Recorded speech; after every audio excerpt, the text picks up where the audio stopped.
dedication at her drive, pardon the pun, landed her a spot, or a lane rather, in the Formula Woman, is her name there? Formula One? What's it called? Formula Woman competition? All right.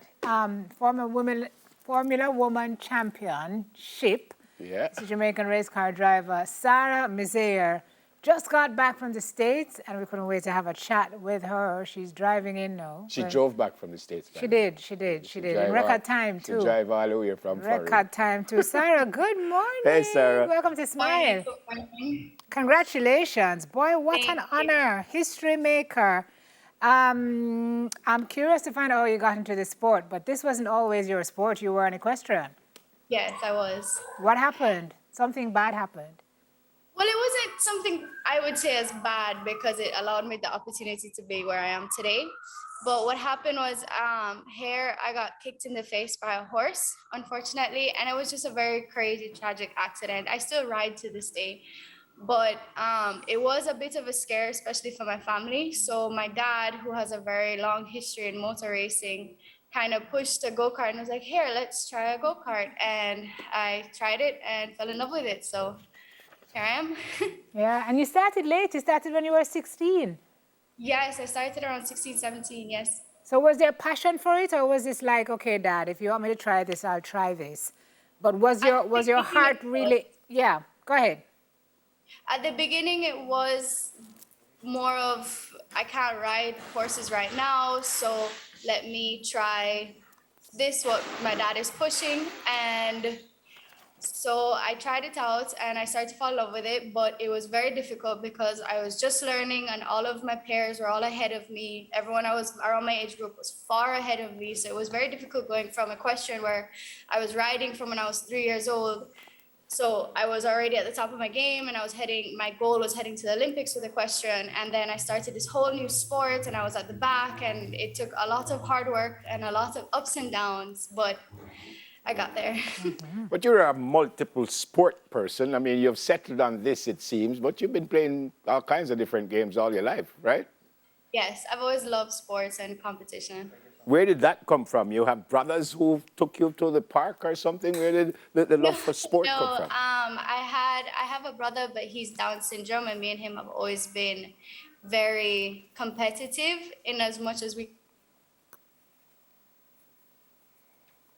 All right, let's hope that she will jump back in pretty soon. So she obviously just froze on us. Sarah, are you back with us just yet? All right, well, they do that. All right, you know, she was selected 10,000 applicants, and the top 800 proceeded to an in-person assessment, both on and off the track. The women are tested on their driving abilities, their fitness level. Their public relations Well, I was just going to say, why public relations skills? Ask her. Yeah, Sarah, you back with us? Sorry about that. Yes, I'm back. I was just reading that 800 proceeded to an in-person assessment. The women are tested on their driving abilities. I understand that. Fitness level. I'm not even certain I understand that if you're driving. And what's public relations skills? Why you need to have skills in public relations? You're a race car driver. Well, the reason for fitness level is because your mind has to be right there all the time because you have to have fast reactions. You have to see what's going on, especially when you're driving very quickly.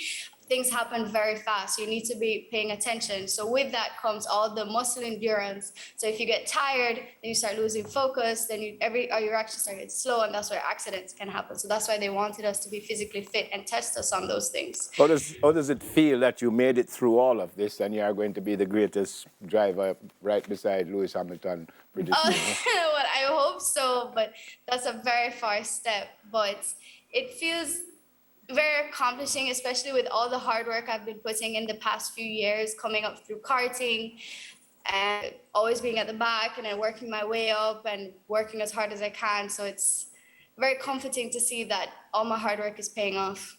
So what did it take for you to get from the back to make it to where you are now? Because you look at race car driving, obviously a lot of skill involved, but how do you move from that pole position is front or back, Neve? Pole is front. From back to pole. It was a lot of hard work, a lot of days at the track, working with coaches.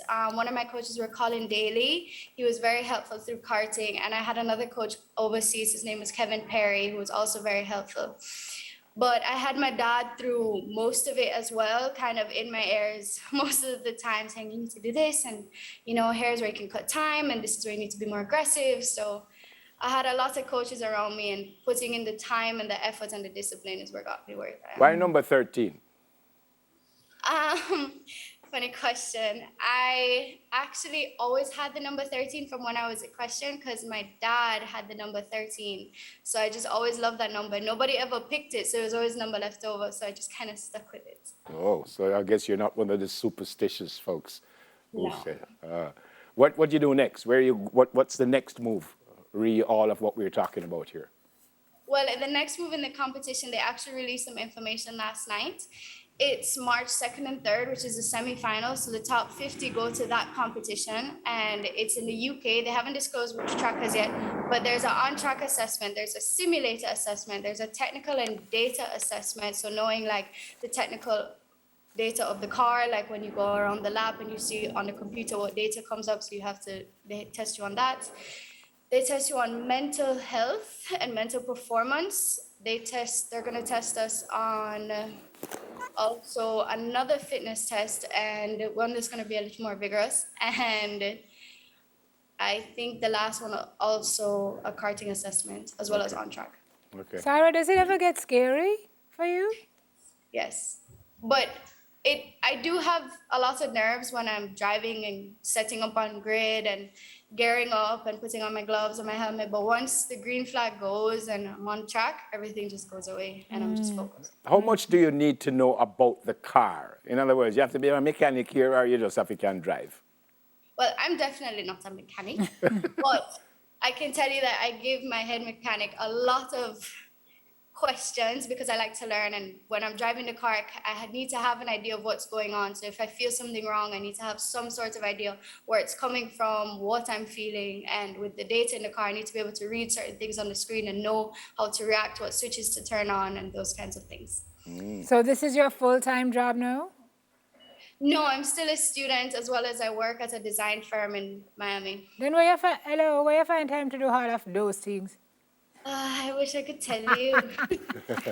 Obviously, you're balancing it well. What's the end goal? What's the long term? In racing, I want to get as far as I can because it's something that I love, and I have put so much time and effort into it. I want to see it through as much as I can. So as far as it can take me, I guess. Yep. Sara, you probably know this by now, but we recently had the Sportsman and Sportswoman Foundation Award from last year, and you were chosen as the Athlete of the Year for Motorsports. And we are now going to make that presentation to you. So can you just drive through that television and come for it right here? Wait. So here it is right here, and this belongs to you. This is from the RJR Green of Sports Foundation. Congrats on being chosen, because they have an Athlete of the Year in every sport, and in your sport, you were chosen. I will keep it and tell them that you're his friend. And Thank you. But we will get it to you. When do you leave? On Monday morning. Okay, well, we will try our best to get it to you before you go. Thank you. Congrats, good luck, be safe. Just look after yourself, and God bless. Great to meet you. Great to see you this morning. Thank you for having me. And your car is my favorite color, by the way. Oh, Pink. thank you. Yeah, pink. Sim? Does your car have a name? Yes, it's the infamous tech passport car. What? A lot of people call it the Outer Many. Oh, so you don't call it like Pinky or... No, we call it Outer Many because what happened is we took a lot of inspiration from like Honda, McLaren, Audi, all the different cars. Hence the out of many. Gotcha. All right, Sara. All Thank right. you so much. Be safe. God Thank you bless. for having me. Yeah, Yeah, man, man. our Jamaican pleasure. race car driver Sara Misir. Boy, better you than me, cause They go at million miles an hour. it's scary to watch. Wrong corners. Scary and to watch. People cutting in front of each other. Yeah, It's like, man. Yeah, man. it's like taxi driving 2.0, but with skill. With much more skill. Sorry, I'm not ratting on taxi drivers. All right, feeling a bit of girl power spirit this morning. I'm going to talk to 3 lawyers who beat the odds, 3 ladies.